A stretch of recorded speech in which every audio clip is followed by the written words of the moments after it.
Questo è un mirto davvero buono, molto buono.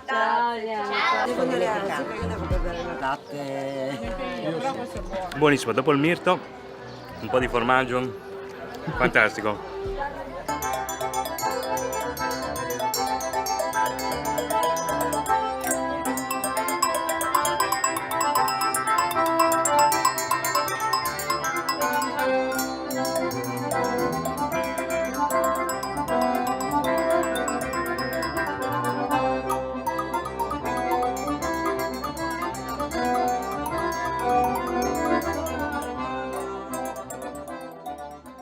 Il dolce tipico della nostra zona sono le paprasa, ovvero le formaggelle. Qua ne abbiamo di due tipi, hanno lo stesso, diciamo, gli stessi ingredienti. L'unica differenza è data dalla chiusura. Questa è una chiusura più a ferra di cavallo, questa invece è una chiusura a chiocciola.